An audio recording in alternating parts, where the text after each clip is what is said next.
Good morning दोस्तों। तो स्वागत है आपका अपने चैनल MS नॉलेज गुरु चैनल।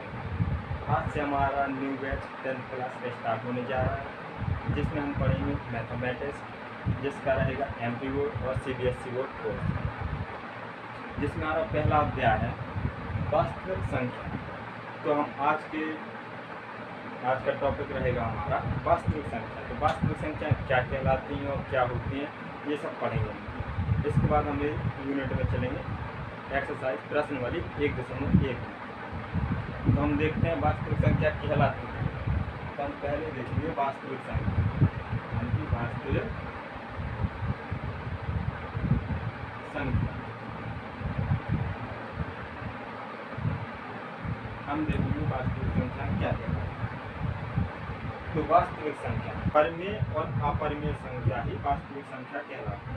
तो वास्तविक संख्या में हमारी परिमेय संख्या और अपरिमेय संख्या दोनों संख्या है, और साथ ही धनात्मक पूर्णांक और ऋणात्मक पूर्णांक वास्तविक संख्या में आते हैं। या तो धन की संख्या होनी चाहिए या ऋण की संख्या, वो हमारी क्या में वास्तविक संख्या में आएगी। और इसके साथ हम वास्तविक संख्या को संख्या रेखा में प्रदर्शित कर सकते हैं। तो संख्या रेखा हमने पढ़ी हुई है। संख्या रेखा ये कहलाती है, बीच में 0 होता है। इस साइड हमारी होती है 1 2 3 4, इस तरह से इनफिनिटी। इस साइड हमारा होता है -1 -2 -3 -इनफिनिटी, यानी कि प्लस की संख्या, यानी कि 1 2 3 4, ये सभी हमारी क्या कहलाएंगी वास्तविक संख्या। वास्तविक संख्या। साथ ही हम वास्तविक संख्या को क्या कह सकते हैं, ऋणात्मक संख्या को भी वास्तविक संख्या कह सकते हैं। ऋणात्मक संख्या को भी वास्तविक संख्या कह, यानी कि वास्तविक संख्या को हम धनात्मक पूर्णांक के रूप में भी लिख सकते हैं, ऋणात्मक पूर्णांक के रूप में भी लिख सकते हैं। साथ ही साथ संख्या रेखा में अपन धनात्मक ऋणात्मक संख्या इस साइड आएगी, धनात्मक संख्या इस साइड आएगी। साथ ही साथ परिमेय संख्या के रूप में भी, यानी कि 1/2 2/2 4/3, इस रूप में भी हम वास्तविक संख्या को लिख सकते हैं। तो हमारी परिमेय अपरिमेय संख्या तथा वो परिमेय अपरिमेय संख्या भी वास्तविक संख्या कहलाती हैं। संख्या रेखा में वास्तविक संख्या को प्रदर्शित कर सकते हैं, और वास्तविक संख्या धनात्मक और ऋणात्मक हो सकते हैं। ये हमारी वास्तविक संख्या कहलाती है। इसके बाद हमारा रहेगा गणितीय आधारभूत प्रमेय। गणितीय आधारभूत प्रमेय क्या कहती है? गणितीय आधारभूत प्रमेय कहती है किसी भाज्य संख्या को आभाज्य गुणनखंड के रूप में हम प्रदर्शित कर सकते हैं। यानी गणितीय आधारभूत प्रमेय ये कहती है कि कोई भी अभाज्य संख्या हो, कोई भी भाज्य संख्या को हम अभाज्य गुणनखंड के रूप में प्रस्तुत या व्यक्त कर सकते हैं। जैसे हम कोई संख्या लेते हैं अभाज्य संख्या, हम कोई भाज्य संख्या लेते, जैसे कि 44 यानी 44, ये हमारी भाज्य संख्या है। भाज्य संख्या क्या कहलाती है? जिसमें 2 का भाग चला जाए वो भाज्य संख्या, या जो संख्या 2 या 2 से अधिक संख्या से कट जाती है वो भाज्य संख्या कहलाती है। और अभाज्य संख्या क्या कहलाती है? जो या तो अपनी स्वयं की संख्या से कटे या फिर 1 से कटे, वो अभाज्य संख्या कहलाती है। तो यहाँ पे हमने क्या लिखी है? भाज्य संख्या, जो कि हमारी 2 से कटेगी, 11 से कटेगी, 22 से कटेगी, 44 से कटेगी, 2 या 3 से कट जाएगी, 3 संख्या से कटे या फिर भाज्य। तो इस भाज्य संख्या को क्या आभाज्य गुणनखंड विधि के रूप आभाज्य गुणनखंड के रूप में लिख सकते हैं? तो देखते हैं। पहले तो हम इसका एलसीएम निकालें, यानी 44 का हम एलसीएम 2 से काटेंगे तो 22 आएगा, फिर 2 से काटेंगे तो 11 आएगा, फिर 11 से काटेंगे 1 आएगा। यानी कि 44 के आभाज्य गुणनखंड क्या है? 2 2 और 11। तो 2 क्या है? आभाज्य गुणनखंड संख्या है। क्यों? क्योंकि 2 1 से कटती है, 2 का या 2 से कटेगी, या तो 2 का भाग 1 से देंगे तो 2 बार जाएगा, या 2 का भाग 2 से देंगे तो 1 बार जाएगा। यानी कि 2 हमारा अभाज्य है। इसके साथ 11 किसी अन्य संख्या से कटती है, या तो 1 से कटेगी 11 से, तो ये भी अभाज्य संख्या है। इस तरह से हम किसी भी संख्या भाज्य संख्या को अभाज्य गुणनखंड के रूप में व्यक्त कर सकते हैं। तो हमारी गणितीय आधारभूत प्रमेय ये कहती है कि किसी भाज्य संख्या को अभाज्य गुणन संख्या के रूप अभाज्य गुणनखंड के रूप में लिख सकते हैं। अब देखेंगे हम एलसीएम और एचसीएफ के संबंध। एलसीएम और एचसीएफ किस तरह से संबंध होता है, ठीक है। तो और पहले देखो, हम कोई संख्या लेते हैं, जैसे कि 44, और दूसरी संख्या लेते हैं हम 66। ठीक, 44 और 66 ये हमारी जो संख्या। इन दोनों संख्याओं के बीच हम एलसीएम और एचसीएफ के बीच संबंध निकालेंगे। ठीक है, तो हम निकालेंगे। पहली संख्या हम लेंगे 44। 44 संख्या इसका गुणनखंड निकालेंगे तो 2 गुणा 2 गुणा 11, जैसे कि हमने बगल में सॉल्व किया। उसका 46 संख्या 66 बड़ी संख्या तो 2 गुणा 3 गुणा 11, यानी जैसा हमने बगल में सॉल्व किया इसको गुणनखंड।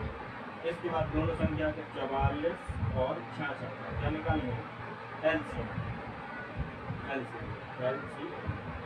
एलसीएम निकाले 44 से 66। एलसीएम हमारा क्या कहलाता है कि जो दो संख्याओं में जो मिल रहा है, ठीक है, वो हमारा क्या कहलाता है?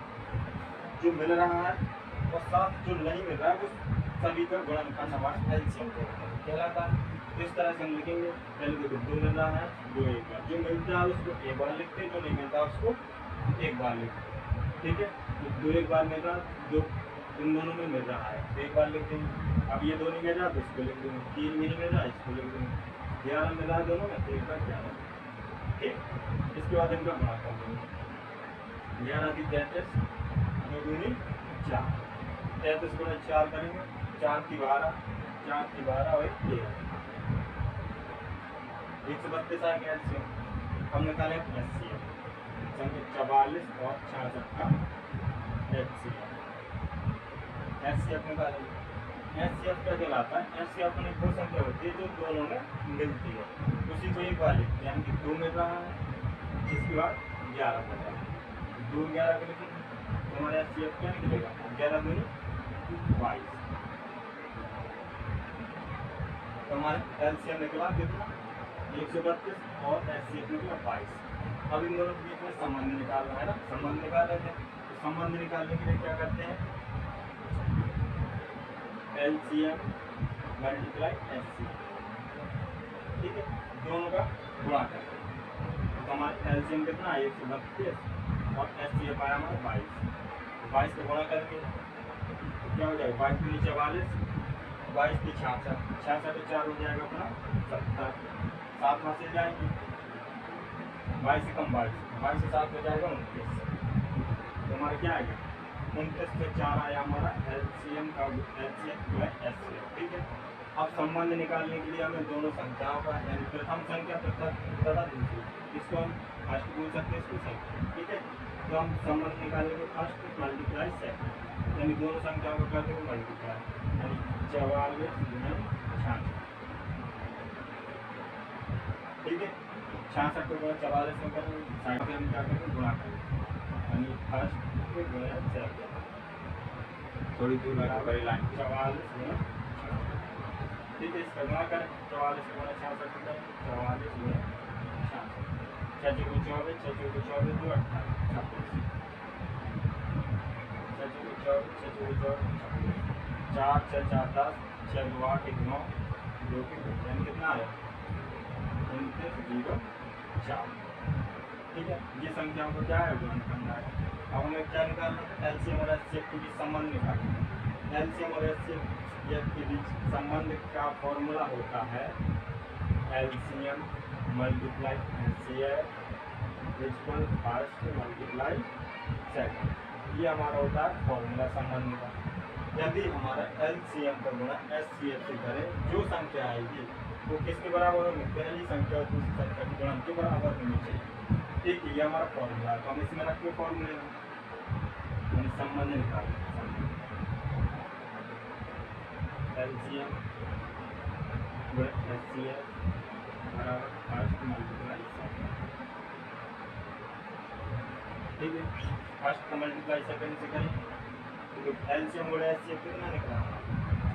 2904। ठीक, बराबर फर्स्ट मल्टीप्लाई सेकंड कितना निकला? 2904।